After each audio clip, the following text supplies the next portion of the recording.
ควายพูดได้ท่ามกลางทุ่งนาที่เขียวขจีมีควายตัวหนึ่งชื่อว่าเจ้าดำ เจ้าดำเป็นควายที่แข็งแรงและซื่อสัตย์มันอาศัยอยู่กับตายายซึ่งเป็นชาวนาที่ขยันขันแข็งตายายรักและเอ็นดูมันเหมือนสมาชิกในครอบครัวความผูกพันระหว่างเจ้าดำกับตายายนั้นยาวนานมันทำหน้าที่ไถนาพรวนดินไถคราดลากเกวียนบ้างให้ตากับยายมานานมันทุ่มเทแรงกายแรงใจเต็มที่ในขณะที่ตายายก็ดูแลมันเป็นอย่างดีนี่เจ้าดำวันนี้เหนื่อยมากเลยสินะยายพูดพลางลูบขนที่แผงคอของมันเจ้าดำส่งเสียงฮึมฮัมในลำคอเบาๆราวกับจะบอกว่าไม่เป็นไรหรอกครับยายผมแข็งแรงทำได้อีกเยอะในตอนเย็นหลังเลิกงานเจ้าดำก็มักจะนอนเคี้ยวฟางแห้งข้างกองฟางใกล้ๆบ้านส่วนตากับยายก็นั่งเล่นอยู่ใกล้ๆบ่อยครั้งที่ตาจะเล่าเรื่องในอดีตให้เจ้าดำฟังตากับยายภูมิใจในตัวมันมากพวกเขารู้สึกโชคดีที่มีเพื่อนซี้และผู้ช่วยที่แสนซื่อสัตย์พวกเราจะอยู่ด้วยกันตลอดไปเลยนะเจ้าด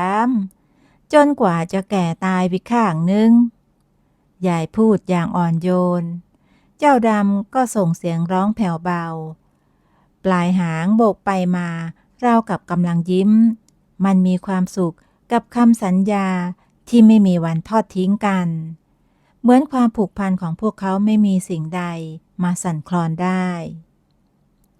วันหนึ่งสมชายหลานชายของตากับยายได้กลับมาเยี่ยมบ้านพร้อมกับครอบครัวเขาเห็นดำกำลังไถนาอยู่ในทุ่งจึงเกิดความคิดขึ้นมาตาผมว่าเราน่าจะซื้อรถไถนาแทนที่จะใช้ควายไถนาจะได้ทันสมัยได้ผลผลิตมากขึ้นเขาเสนอความคิดเห็นส่วนตาก็สายหน้าไม่เอาหรอกเจ้าดำมันทำงานได้ดีอยู่แล้วไม่จำเป็นต้องเปลี่ยนหรอกส่วนลูกชายของสมชายก็เห็นด้วยกับพ่อใช่ครับตาทวดขายควายแล้วเอาเงินไปซื้อรถไถดีกว่าจะได้ไม่ต้องเสียเวลาดูแลมันด้วยภรรยาของสมชายก็เสริมขึ้นอีกว่าจริงจ้ะตาสักวันควายมันก็ต้องแก่เลี้ยงไปก็เปลืองเปล่าๆขายทิ้งซะดีกว่าจ้ะตากับยายมองหน้ากันด้วยสายตาที่ลำบากใจพวกเขารู้สึกผิดที่จะต้องตัดสินใจเรื่องชะตากรรมของไอ้ดำในขณะที่ไอ้ดำยังคงทุ่มเทแรงกายแรงใจไถนาอย่างสุดกำลังไม่รู้เลยว่ากำลังจะเกิดอะไรขึ้นกับมันหลังจากใช้เวลาตรึกตรองอย่างหนักในที่สุดตาก็ถอนหายใจแล้วก็พูดว่าเอาละในเมื่อทุกคนเห็นดีด้วยตาก็จะพาไอ้ดำไปขายเพื่อนำเงินมาซื้อรถไถนาก่อนแล้วกัน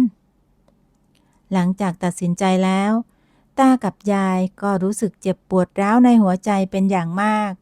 พวกเขาผูกพันกับไอ้ดำมาเนิ่นนานแต่ต้องจำใจเลือกที่จะขายมันเพื่อนำเงินเพียงน้อยนิดไปซื้อรถไถนาทั้งคู่ไม่กล้าแม้แต่จะมองหน้ามันตรงๆกลัวว่าจะทนความรู้สึกผิดไม่ไหววันต่อมาตาจึงพาไอ้ดำออกจากบ้านแต่เช้าตรู่ทิศทางที่พวกเขากำลังไปนั้นไม่ใช่ทุ่งนาที่เขียวขจีเหมือนทุกวันแต่เป็นโรงฆ่าสัตว์ซึ่งจะกลายเป็นจุดจบชีวิตของไอ้ดำระหว่างเดินทางตาก็มองหน้าไอ้ดำด้วยแววตาอาลัยอาวรณ์อยากจะพูดอะไรสักอย่างแต่ก็เอ่ยไม่ออกไอ้ดำยังคงเดินตามตาไปอย่างว่าง่ายไม่มีทางรู้เลยว่ามันกำลังจะถูกหักหลังจากเจ้าของที่มันรักและไว้ใจที่สุดครั้นมาถึงโรงฆ่าสัตว์พ่อค้าคนหนึ่งก็เดินออกมาต้อนรับสายตาของเขามองไอ้ด ตั้งแต่หัวจรดเท้าด้วยความพึงพอใจ ควายตัวงามดีนี่นาเอามาขายสินะ ตาพยักหน้ากลืนน้ำลายลงคออย่างยากลำบาก ได้เท่าไรล่ะ โอ้ให้ราคาดีเลยนะ ตั้ง10,000 บาทตกลงไหมล่ะ ตามองไอ้ดำอีกครั้ง ก่อนจะค่อยๆพยักหน้ารับ เงินถูกส่งให้ตาอย่างเรียบร้อย ไอ้ดำถูกลากจูงไปอีกทางหนึ่ง โดยที่มันไม่รู้เรื่องอะไรเลย ตายืนมองจนกระทั่งไอ้ดำหายลับไป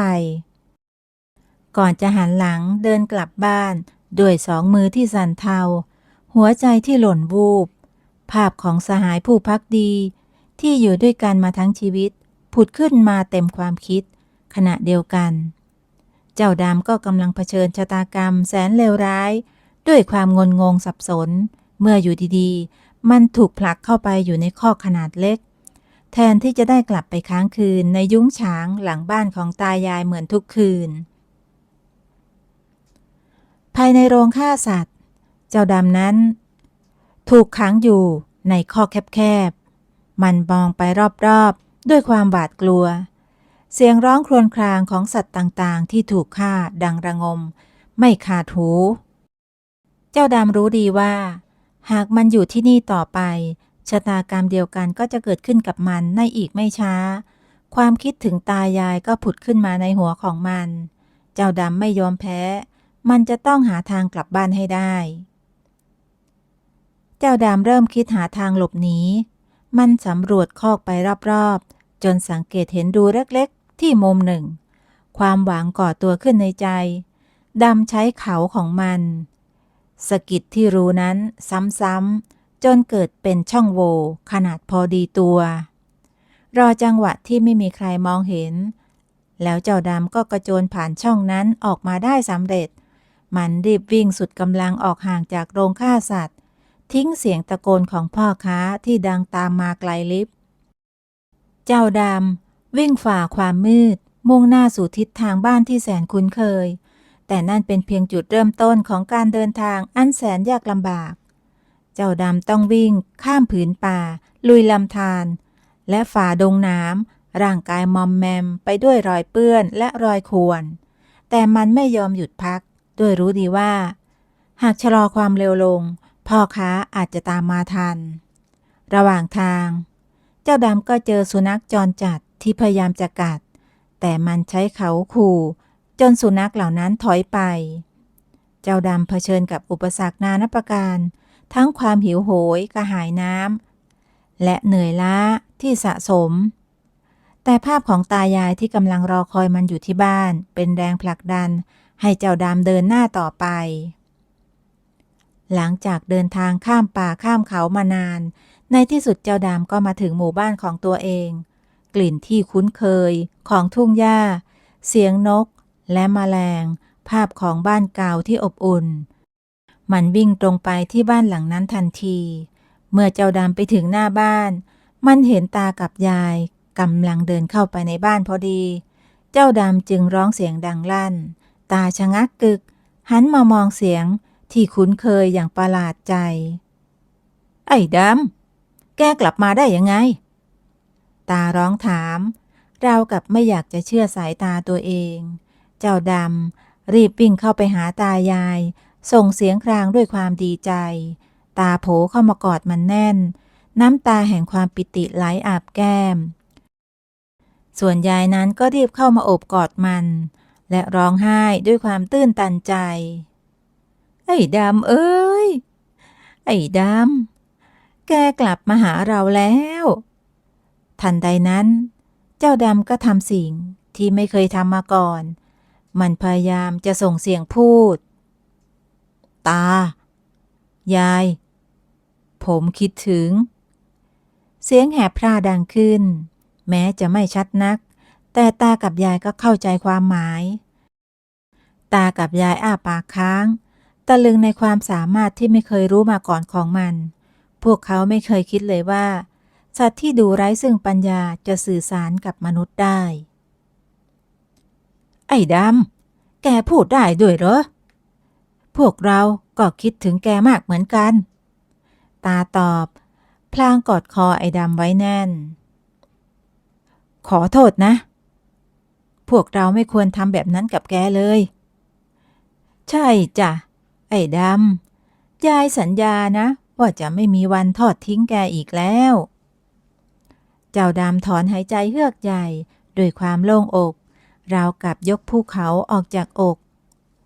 มันได้กลับมาสู่ครอบครัวผู้รักและเข้าใจมันที่สุดความสัมพันธ์ของพวกเขาผ่านการทดสอบครั้งใหญ่มาได้อย่างงดงามหลังจากเหตุการณ์วุ่นวายคลี่คลายลงตากับยายก็พาเจ้าดำไปที่ลานหน้าหมู่บ้านพวกเขามีคำถามมากมายที่อยากจะเอ่ยถามสงสัยในความสามารถที่ซ่อนเร้นมานานแกพูดได้ตั้งแต่เมื่อไรเจ้าดำส่งเสียงในลำคอพยายามประมวลคำพูดผมพูดได้ตั้งแต่จำความได้ครับตากับยายอุทานออกมาด้วยความแปลกใจแล้วทำไมแกถึงไม่พูดล่ะพวกเราก็คุยกับแกทุกวันนี่นะผมกลัวคนจะทำร้ายครับตากับยายมองหน้ากันพวกเขาไม่เคยนึกเลยว่าความกลัวของไอ้ดำที่มีต่อมนุษย์จะมากมายขนาดนี้อ๋อพวกเราเข้าใจแล้วแต่แกไม่ต้องกลัวพวกเราหรอกเราจะไม่มีวันทำร้ายแกเจ้าดำพยักหน้าช้าๆก่อนจะถอนหายใจออกมากล้าที่จะเปิดเผยความรู้สึกมากขึ้นผมเข้าใจทุกอย่างที่ตากับยายคุยกันแต่ผมพูดไม่ได้คนเลยคิดว่าผมโง่คำพูดของเจ้าดำทำเอาตากับยายชะงักพวกเขาย้อนนึกไปถึงตอนที่ชาวบ้านมักจะพูดจาดูถูกเจ้าดำเสมอแม้ว่าจะด้วยถ้อยคำที่ตั้งใจหรือไม่ตั้งใจก็ตามพวกเขาผิดไปแล้วอย่าโกรธเขาเลยนะแกน่ะไม่ได้โง่หรอกแกฉลาดจะตายดำส่งเสียงหึมๆในลำคออย่างปลื้มใจก่อนจะพูดต่ออย่างขัดผมจำได้หมดเลยคำพูดที่ตากับยายสัญญาว่าพวกเราจะอยู่ด้วยกันจนวันตายตาสูดหายใจลึกแล้วจับมือยายไว้ใช่เราสัญญากันไว้แบบนั้นแต่เราทำผิดสัญญาเองเราขอโทษด้วยนะเจ้าดำไม่เป็นไรครับผมให้อภัยพวกเราทุกคนครับตากับยายและเจ้าดำสวมกอดกันฉันครอบครัวทุกอย่างดูจะกลับเข้าที่เข้าทางเหมือนเดิมแต่แล้วสมชายก็เอ่ยขึ้นมาว่าคุณตาครับแล้วรถไถล่ะครับเราจะทำยังไงต่อดีตาครุ่นคิดอยู่ครู่ใหญ่ก่อนจะตอบว่าเอาไว้ใช้งานร่วมกับไอ้ดำก่อนแล้วกันให้มันได้พักผ่อนมากขึ้นอ้อแกก็ช่วยเอาเงินไปคืนเจ้าของโรงฆ่าสัตว์เขาด้วยก็แล้วกันนะทุกคนต่างเห็นพ้องต้องกันไม่ว่าจะด้วยเทคโนโลยีสมัยใหม่แค่ไหนความผูกพันเก่าแก่ก็ไม่มีวันถูกทดแทนเจ้าดำจะได้อยู่เคียงข้างตากับยายเป็นส่วนหนึ่งของครอบครัวตามที่ได้สัญญาไว้ขอบคุณครับตาขอบคุณครับยายที่พวกท่านไม่ทอดทิ้งผมเจ้าดำกล่าวด้วยความซาบซึ้งใจหลังจากเหตุการณ์ทั้งหมดผ่านไปชีวิตของเจ้าดำและครอบครัวก็กลับมาสู่ความสงบสุขดังเดิมพวกเขาทำงานร่วมกันอย่างเข้าใจและเห็นอกเห็นใจซึ่งกันและกันรถไถนาถูกนำมาใช้เสริมเพื่อไม่ให้เจ้าดำนั้นเหนื่อยเกินไปทุกคนต่างช่วยเหลือกันทำมาหากินผลัดเปลี่ยนหมุนเวียนหน้าที่กันไปเจ้าดำมีความสุขกับชีวิตใหม่ที่เต็มไปด้วยความรักและการยอมรับมันไม่เคยถูกมองว่าโง่เขลาอีกต่อไปมันกลายเป็นสัญลักษณ์ของความจงรักภักดีประจำหมู่บ้าน เป็นแรงบันดาลใจให้ทุกคนทำความดีและจริงใจต่อกันณดินแดนอันเขียวชอุ่มท่ามกลางป่าทึบในแคว้นมคธซึ่งผู้คนใช้ชีวิตผูกพันกับธรรมชาติอย่างเรียบง่ายมีสองสามีภรรยาคู่หนึ่งชื่อว่าสาโนกับกันนาประกอบอาชีพล่าสัตว์และเก็บของป่าทั้งสองแต่งงานกันมานานแต่ไม่มีบุตรจึงอธิษฐานขอพรจากพระวิษณุทุกค่ำคืนให้มีลูกสักคนวันหนึ่งขณะที่สาโนกำลังเดินล่าสัตว์ในป่าทึบตามปกติเขาก็ได้ยินเสียงทารกร้องจ้าอยู่ไม่ไกลพร้อมกับแสงประกายสว่างวาบขึ้นบนท้องฟ้าสาโนรีบวิ่งตรงเข้าไปยังจุดนั้นแล้วก็พบกับภาพอันน่าอัศจรรย์เมื่อมีทารกน้อยผิวพรรณผ่องใสนอนกลางแอ่งดินบนกองใบไม้ท่ามกลางสายลมและแสงอาทิตย์อันอบอุ่นสาโนอุ้มทารกน้อยขึ้นมาอย่างทนุถนอมพลางร้องเรียกภรรยาด้วยความตื่นเต้นเจ้ามาดูนี่สิในที่สุดสวรรค์ก็ยินดีประทานบุตรสาวมาให้เราแล้วเสียหน้ารีบวิ่งหน้าตาตื่นเข้ามาดูพอเห็นลูกสาวก็ปลื้มปิติจนน้ำตาไหลโอ้ท่านพี่นางช่างงดงามยิ่งนักดูถ้าจะเป็นเทพีลงมาจุติเป็นแน่ใช่แล้วบุญกุศลที่เราสั่งสมมาสวรรค์คงเห็นใจประทานเทพธิดามาเป็นลูกของเราสาโนพูดพลางจุมพิษที่หน้าผากสาวน้อยอย่างอ่อนโยนแต่เราจะเรียกนางว่าอะไรดีล่ะท่านพี่เสียหน้าถามด้วยใบหน้าครุ่นคิดสาโนจ้องมองไปที่แอ่งดินนั้น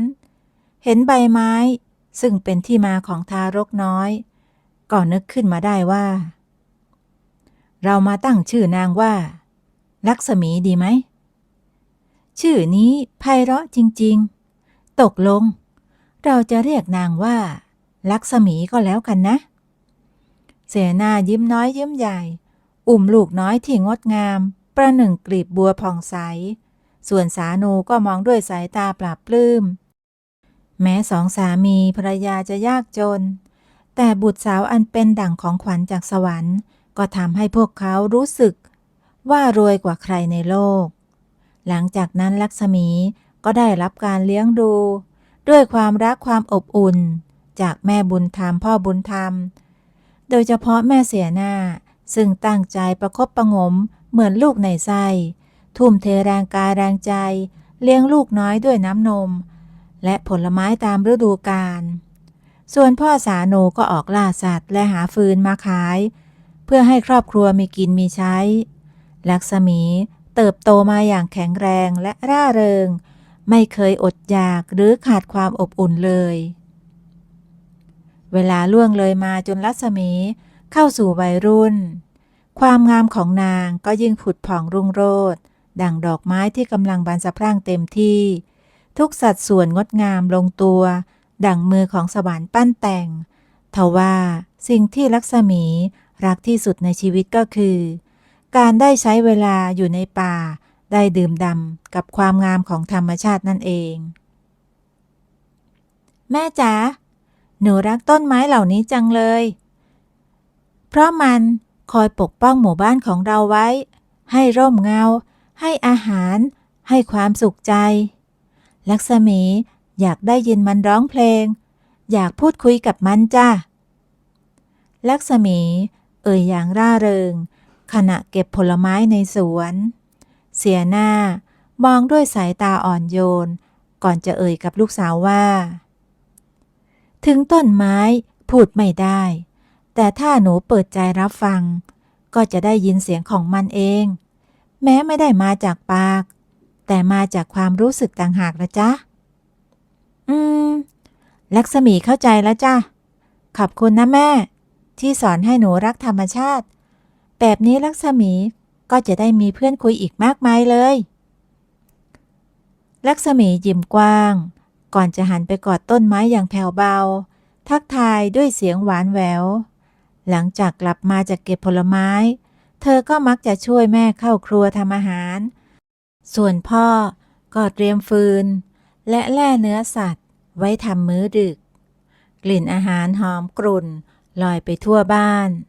ครอบครัวนี้แม้จะไม่สุขสำราญนัก แต่ก็อิ่มท้องอิ่มใจ ด้วยความอบอุ่นและน้ำใจไมตรีต่อกัน การเวลาแต่ละวันค่อยๆผันผ่าน ลักษมีก็กลายเป็นสาวโตเต็มวัยที่สง่างาม นางมักถูกชาวบ้านชมเชยในความงามและความมีน้ำใจรักใคร่ปราณี ไม่แปลกที่จะมีหนุ่มๆจำนวนมาก พยายามเข้าหาและมาสู่ขอ หวังจะได้เป็นภรรยา ที่งามทั้งกายและใจ แต่ลักษมีก็ปฏิเสธไปทุกคน เพราะไม่พร้อมจะออกเรือน และยังอยากอยู่ดูแลพ่อแม่ผู้มีพระคุณ หนูไม่อยากแต่งงานดอกแม่ ถ้าแต่งไป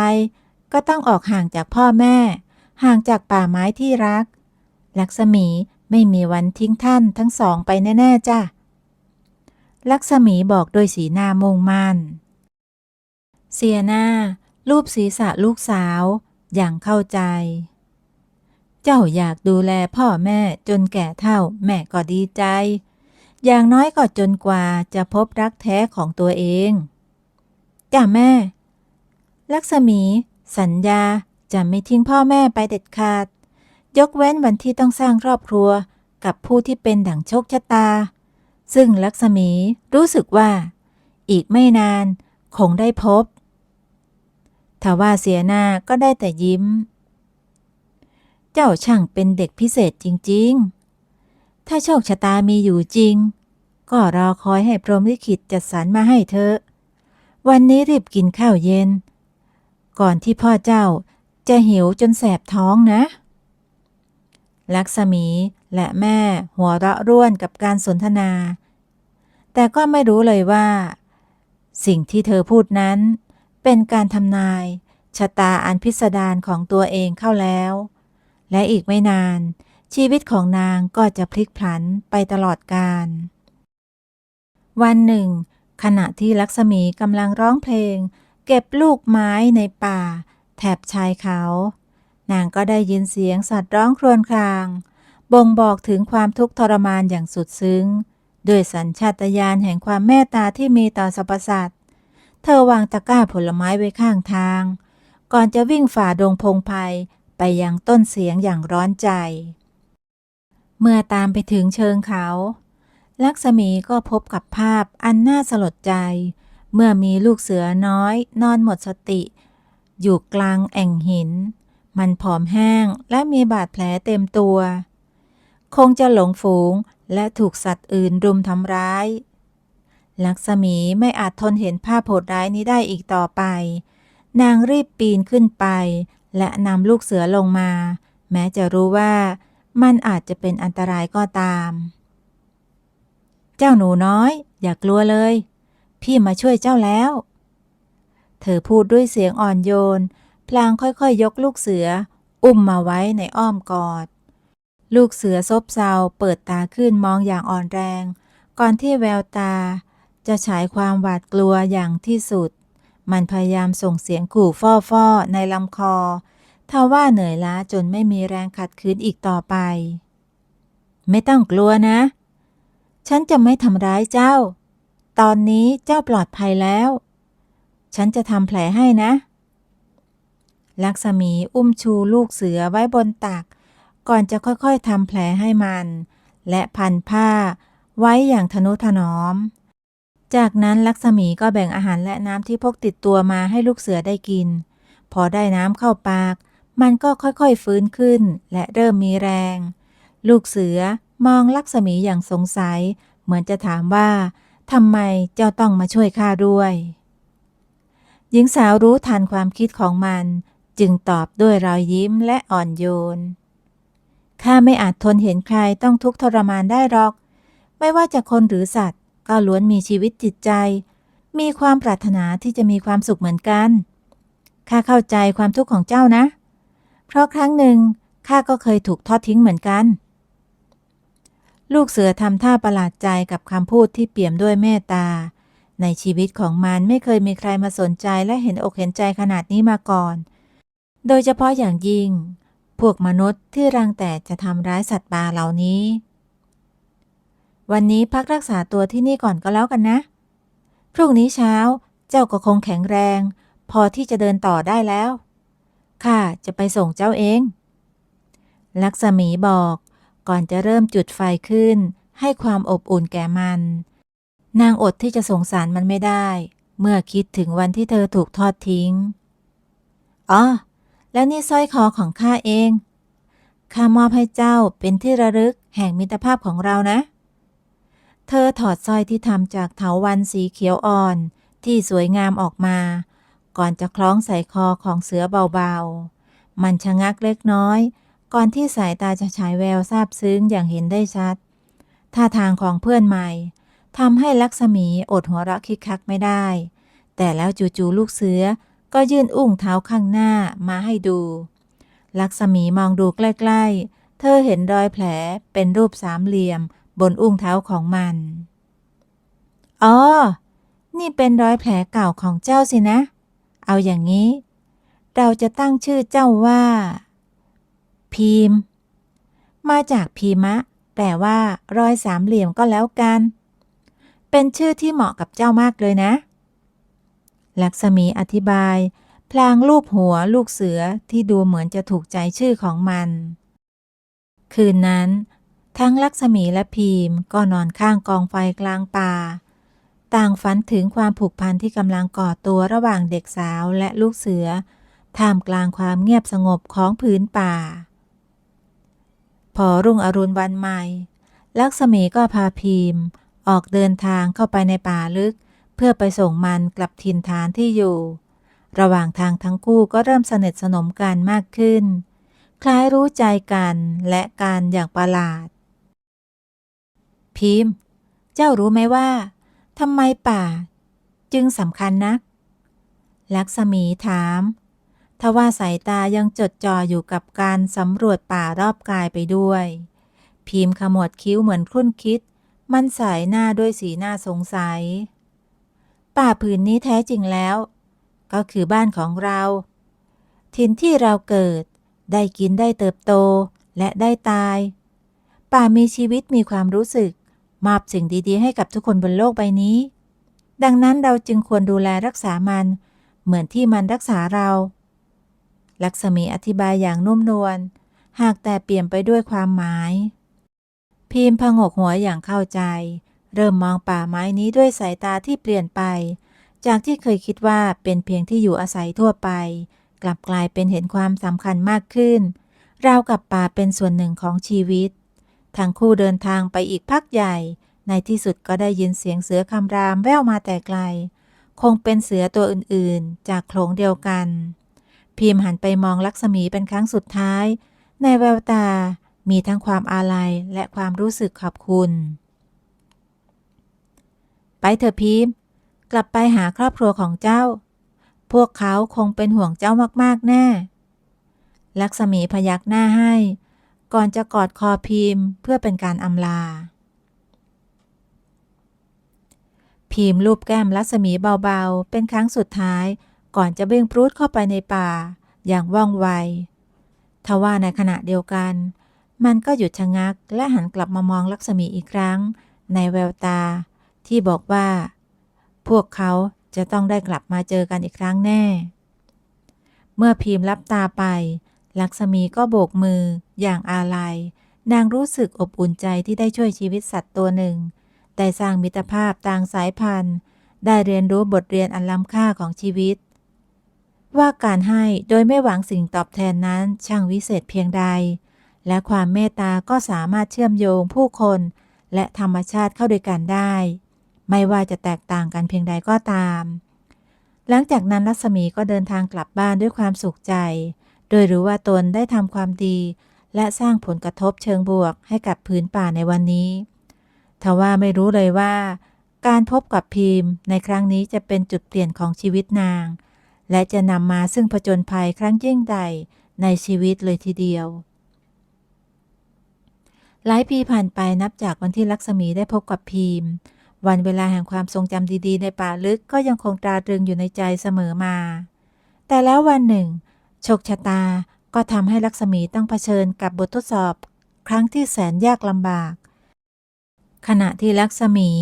กำลังเดินเก็บผลไม้อยู่ในป่าอย่างเช่นทุกวัน ทันใดนั้นก็มีเสียงคำรามก้องป่าดังขึ้น ฝูงเสือร้ายกำลังไล่ล่าเหยื่ออย่างดุเดือด ไม่ว่าสัตว์เล็กสัตว์ใหญ่ต่างวิ่งหนีอย่างหน้าตาตื่น ลักษมีเองก็พลอยหวาดกลัวไปด้วยทว่าแล้วจู่ๆเธอก็เห็นลูกสัตว์ตัวหนึ่งถูกฝูงเสือไล่ล่าอย่างหนัก มันกำลังจะถูกเสือฆ่าอย่างโหดเหี้ยม โดยเสือร้ายต่อหน้าต่อตานาง ลักษมีตัดสินใจอย่างกล้าหาญด้วยสัญชาตญาณอันเปี่ยมเมตตานางกระโจนเข้าไปขวางสัตว์ป่ากับฝูงเสือ แล้วก็อุ้มลูกสัตว์น้อยไว้ในอ้อมกอดเพื่อปกป้องมัน หยุดเดี๋ยวนี้นะพวกแก ข้าไม่ยอมให้แกทำร้ายมันแน่ ลักษมีตะโกนด้วยความโกรธจัดจ้องมองฝูงเสือที่ค่อยๆเดินเข้ามาประชิดตัวเธอ เสือร้ายหัวหน้าตัวใหญ่ยิ้มเยาะเย้ยเป็นที่สุด เจ้ามนุษย์อ่อนแอคิดจะสู้พวกข้าหรือไง จงส่งเจ้าลูกสัตว์นั่นมาให้ข้าเดี๋ยวนี้ แล้วข้าจะไว้ชีวิตเจ้า เจ้าไม่มีสิทธิ์มาขู่ข้า ไม่ว่าจะยากลำบากเพียงใด ข้าจะปกป้องลูกสัตว์ผู้บริสุทธิ์ตัวนี้ ลักษมีเอ่ยด้วยน้ำเสียงแข็งกร้าว ดวงตาฉายประกายแห่งความกล้าหาญ ฝูงเสือคำรามอย่างเดือดดาล ก่อนจะพุ่งตรงเข้าหาลักษมี นางรีบอุ้มลูกสัตว์หนีอย่างว่องไว กระโดดข้ามรากไม้ใหญ่มุดเข้าไปในพงหนามหนา เธอพยายามสุดชีวิตเพื่อปกป้องสัตว์น้อยที่อ่อนแอตัวนั้น ทว่าในที่สุดฝูงเสือก็ไล่ล่าตามทันลักษมีในบริเวณที่เต็มไปด้วยก้อนหินยักษ์ พวกมันจ้องมองหวังจะขย้ำลักษมีให้ตายคาที่ เธอจึงวางลูกสัตว์ไว้ข้างหลังก่อนจะเผชิญหน้ากับฝูงสัตว์ด้วยความกล้าหาญ แต่แล้วจู่ๆก็มีร่างดำทะมึนพุ่งปรูดเข้ามาขวางระหว่างลักษมีกับฝูงเสือนั้น ร่างใหญ่คำรามอย่างเกรี้ยวกราดจนทำให้หัวหน้าเสือร้ายต้องชะงักงัน เมื่อลักษมีมองไกลๆก็ถึงกับอุทานออกมาด้วยความประหลาดใจ พิมพ์นั่นเจ้าหรือเปล่า ลักษมีร้องถามไม่อยากจะเชื่อสายตาตัวเองว่าเสือตัวนี้คือเพื่อนเก่าของเธอนั่นเอง พิมพ์หันมายิ้มให้เธอก่อนจะก้าวขึ้นไปบนก้อนหินสูงแล้วคำรามใส่ฝูงเสืออย่างดุดัน เจ้าทั้งหลายฟังให้ดี พวกเจ้าคิดว่าการเป็นผู้ล่าที่ร้ายกาจจะทำให้พวกเจ้าเป็นใหญ่ในป่าหรือข้าขอบอกว่าไม่ การที่พวกเจ้าไล่ล่าสัตว์อื่นอย่างไร้ความปราณีจะนำมาซึ่งความเสื่อมเสียของผืนป่าเท่านั้นเองพิมพ์หันมามองลักษมีด้วยแววตาอ่อนโยน ข้าได้เรียนรู้จากเพื่อนมนุษย์คนหนึ่งว่าความเมตตาต่างหากที่จะเยียวยาและเชื่อมโยงทุกชีวิตในป่าเข้าด้วยกัน การช่วยเหลือซึ่งกันและกันถึงจะทำให้ผืนป่ามีความสมดุลและสงบสุขคำปราศัยของพิมพ์ทำให้ฝูงเสือหยุดชะงักพากันครุ่นคิดอย่างหนักราวกับกำลังย้อนทบทวนการกระทำของตัวเองในที่สุด เสือทั้งหลายก็ค่อยๆถอยห่างออกไปจนกระทั่งรับสายตาไปในโพรงไพรพิมพ์กระโดดลงมาหาลักษมีทั้งสองสวมกอดด้วยความคิดถึงลูกสัตว์ตัวน้อยซุกตัวอยู่ในอ้อมกอดของลักษมีราวกับจะขอบคุณที่ช่วยชีวิตมันเธอรู้สึกอุ่นใจวันนี้นางไม่เพียงแต่จะช่วยชีวิตสัตว์ผู้บริสุทธิ์ได้แต่ยังได้พบมิตรภาพแท้อีกครั้งและที่สำคัญคือได้เห็นผลจากการกระทำความดีของตัวเองผ่านการเปลี่ยนแปลงของพิมพ์ลักษมีกับพิมพ์ช่วยกันนำลูกสัตว์กลับไปส่งถิ่นฐานทั้งคู่ได้พูดคุยทบทวนช่วงเวลาสุขและทุกข์ที่ผ่านมาร่วมกันและปลอบใจซึ่งกันและกันให้เข้มแข็งก่อนจะแยกย้ายกันไปสานต่อเจตนารมณ์แห่งการสร้างสรรค์ต่อไปหลังจากนั้นรัศมีก็กลับมาใช้ชีวิตอย่างเรียบง่ายกับพ่อแม่ที่หมู่บ้านเช่นเดิม ทว่าครั้งนี้นางได้เรียนรู้บทเรียนอันล้ำค่าสิ่งที่นางเคยเห็นว่ามันน้อยนิดกลับทรงพลังเปลี่ยนแปลงชีวิตและจิตใจใครต่อใครได้มากมายเพียงแค่ทำความดีอย่างจริงใจแผ่เมตตาต่อทุกชีวิตให้เท่าเทียมกันไม่ว่าจะต่างชนชั้นหรือต่างสายพันธุ์ทุกคนก็สามารถอยู่ร่วมกันได้อย่างสันติสุขและเป็นมิตรแท้ต่อกันนับจากนั้นเธอก็ได้ชื่อว่าเป็นเทพธิดาผู้เปี่ยมเมตตาแห่งหมู่บ้านผู้คนและสรรพสัตว์ต่างเคารพรักใคร่เพราะนางคือสายใยที่เชื่อมโยงชีวิตทั้งมวลในป่าเข้าด้วยกันเสมือนพระแม่ธรณีที่ปกป้องคุ้มครองทุกสรรพสิทธิ์บนพื้นดินนั่นเองจบบริบูรณ์